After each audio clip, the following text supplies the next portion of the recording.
Baal, properly Baal, was a title and honorific meaning Lord in the Northwest Semitic languages spoken in the Levant during antiquity. From its use among people, it came to be applied to gods. Scholars previously associated the theonym with solar cults and with a variety of unrelated patron deities, but inscriptions have shown that the name Baal was particularly associated with the storm and fertility god Hadad and his local manifestations. The Hebrew scriptures, compiled and curated over a span of centuries, include early use of the term in reference to their god Yahweh, generic use in reference to various Levantine deities, and finally pointed application towards Hadad, who was decried as a false god. This use was taken over into Christianity and Islam, sometimes under the opprobrious form Beelzebub. Word. The spelling, Baal, derives from the Greek Baal, which appears in the New Testament and Septuagint, and from its Latinized form Baal, which appears in the Vulgate. The word's biblical senses as a Phoenician deity and false gods generally were extended during the Protestant Reformation to denote any idols, icons of the saints, or the Catholic Church generally. In such contexts, it follows the anglicized pronunciation and usually omits any mark between its two A's. In modern scholarship, the half-ring or apostrophe in the name Baal marks the word's original glottal stop, a vocalization which appears in the middle of the English word uho. The Northwest Semitic languages, Ugaritic, Phoenician, Hebrew, Amorite, and Aramaic, were all abjads, typically written without vowels. As such, the word Baal was usually written as Bel. Its vowels have been reconstructed. In these languages, Baal signified owner, and, by extension, lord, master, or husband. It also appears as Baali or Barali, my lord. Cognates include the Akkadian Balu, Amharic Baal, and Arabic Barel. Baal and Barel still serve as the words for husband in modern Hebrew and Arabic respectively. They also appear in some contexts concerning the ownership of things or possession of traits. In Levantine Arabic, Barel also serves as an adjective describing farming that relies on rainwater alone. The feminine form is Baala, meaning mistress, in the sense of a female owner or lady of the house, and still serving as a rare word for wife. The plural form is Baralim, which appears in the Hebrew scriptures but not other Phoenician, Canaanite, or Aramaic sources. Semitic religion. Generic see also. Bel, Zeus Belos, and other figures named Belus like N in Sumerian. The Akkadian Balu and Northwest Semitic Baal was used as a title of various deities in the Mesopotamian and Semitic pantheons. Only a definitive article, genitive or epithet, or context could establish which particular god was meant. Hadad Baal was also used as a proper name by the 3rd millennium BCE, when he appears in a list of deities at Abisalabike. Most modern scholarship asserts that this Baal, usually distinguished as the Lord, was identical with the storm and fertility god Hadad. It also appears in the form Baal Hadu. Scholars propose that, as the cult of Hadad increased in importance, his true name came to be seen as too holy for any but the high priest to speak aloud, and the alias Lord was used instead, as Bel was used for Marduk and Adonai for Yahweh.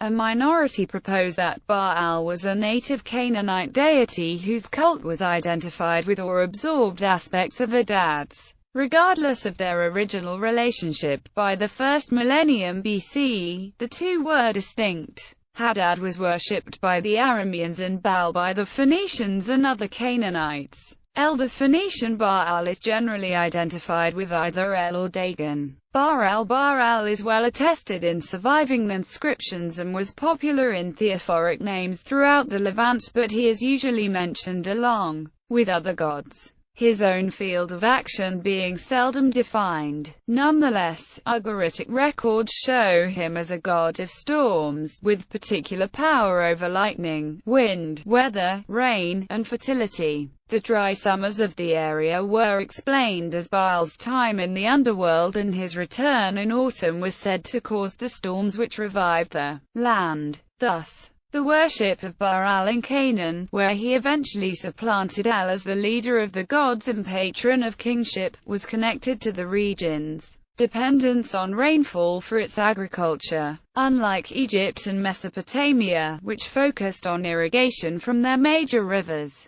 anxiety about the availability of water for crops and trees increased the importance of his cult, which focused attention on his role as a rain god. He was also called upon during battle, showing that he was thought to intervene actively in the world of man. Unlike the more Elufel, the Lebanese city of Baalbek was named after Baal. The Baal of Ugarit was the epithet of Hadad, but as the time passed, the epithet became the god's name while Hadad became the epithet. Baal was usually said to be the son of Dagon, but appears as one of the sons of El in Ugaritic sources. Both Baal and El were associated with the bull in Ugaritic texts, as it symbolized both strength and fertility. The virgin goddess Anat was his sister and sometimes credited with a child through him. He held special enmity against snakes, both on their own and as representatives of Yamu, the Canaanite sea and river god. He fought the Tannan, the twisted serpent, Litten the fugitive serpent, and the mighty one with 7 heads. Baal's conflict with Yamu is now generally regarded as the prototype of the vision recorded in the 7th chapter of the biblical book of Daniel. As vanquisher of the sea, Baal was regarded by the Canaanites and Phoenicians as the patron of sailors and seagoing merchants. As vanquisher of Mo, the Canaanite death god, he was known as Baal Rapi Umar and regarded as the leader of the Rephaim, the ancestral spirits, particularly those of ruling dynasties. From Canaan, worship of Baal spread to Egypt by the Middle Kingdom and throughout the Mediterranean following the waves of Phoenician colonization in the early 1st millennium BCE.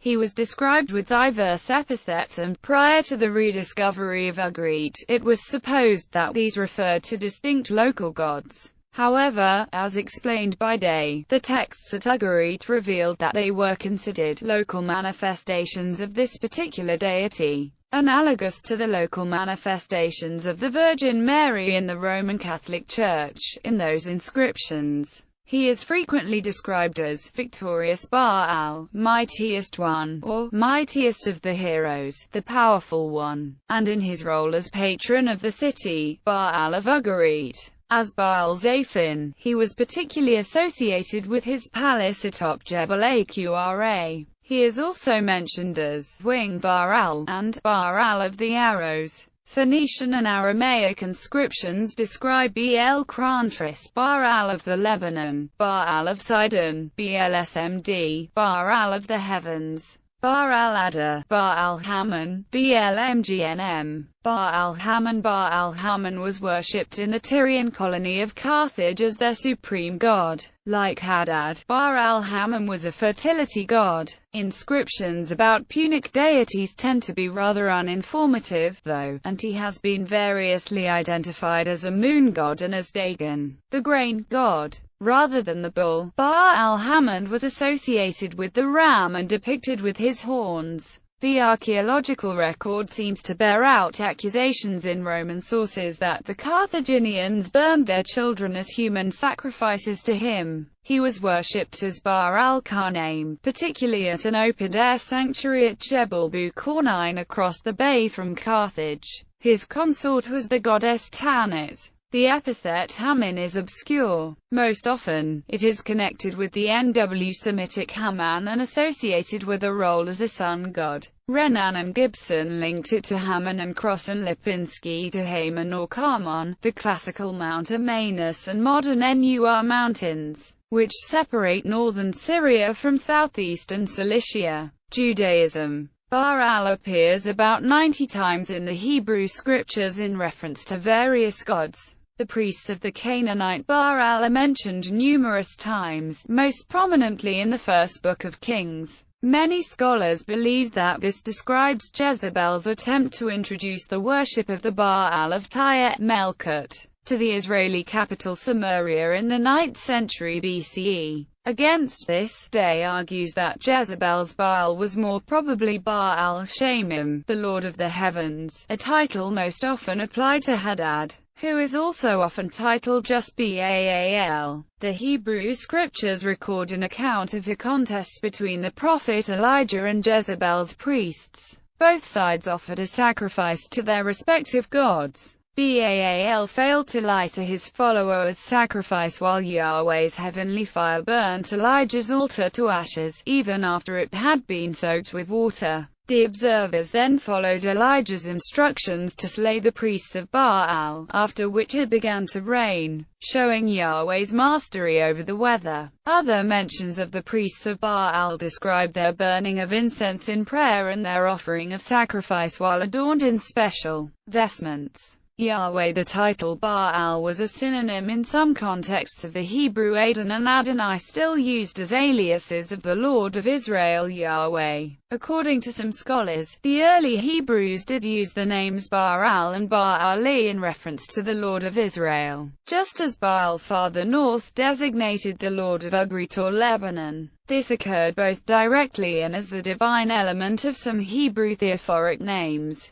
However, according to others, it is not certain that the name Baal was definitely applied to Yahweh in early Israelite history. The component Baal in proper names is mostly applied to worshippers of Baal, or descendants of the worshippers of Baal. Names including the element Baal presumably in reference to Yahweh include the judge Gideon, Saul's son Eshbaal, and David's son Beliada. The name Belial combined the two. However, John Day states that as far as the names Eshbaal, Meribaal, and Beliada are concerned, it is not certain whether they simply allude to the Canaanite god Baal, or are intended to equate Yahweh with Baal, or have no connection to Baal. It was the program of Jezebel, in the 9th century BCE, to introduce into Israel's capital city of Samaria her Phoenician worship of Baal as opposed to the worship of Yahweh that made the name anathema to the Israelites.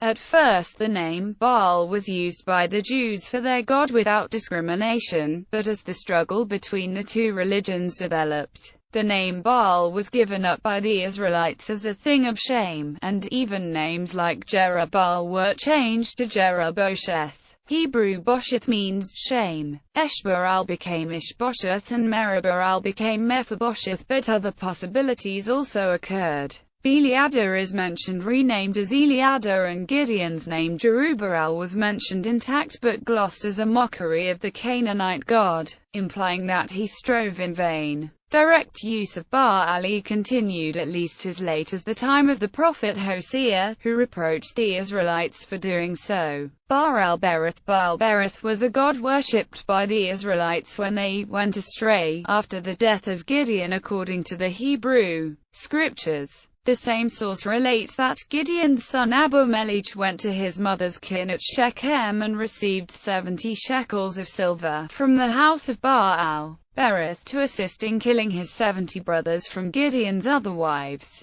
An earlier passage had made Shechem the scene of Joshua's covenant between all the tribes of Israel and El-Yahweh, our God of Israel, and a later one describes it as the location of the house of El-berith. It is thus unclear whether the false worship of the Baalim being decried is the worship of a new idol or the continued worship of Yahweh, but by means of rites and teachings taking him to be a mere local god within a larger pantheon. The Hebrew scriptures record the worship of Baal threatening Israel from the time of the judges until the monarchy. The Deuteronomist and the present form of Jeremiah seem to phrase the struggle as monolatry or monotheism against polytheism. However, Yahweh is firmly identified in the Hebrew scriptures with El, whose Canaanite figure appears hostile to the cult of Baal even in the polytheistic accounts of Ugarit and the Phoenician cities. Beelzebub Baal-zebub occurs in the first chapter of the second book of Kings as the supposed name of the Philistine god of Ekron. In it, Araziah, king of Israel, is said to have consulted the priests of Baal-zebub as to whether he would survive the injuries from his recent fall. The prophet Elijah, incensed at this impiety, then foretold that he would die quickly, raining heavenly fire on the soldiers sent to punish him for doing so. Jewish scholars have interpreted the title of Lord of the Flies as the Hebrew way of calling Baal a pile of dung and his followers vermin, although others argue for a link to power over causing and curing pestilence and thus suitable for Araziah's question. The Septuagint renders the name as Baal-zebub in as Baal of Flies.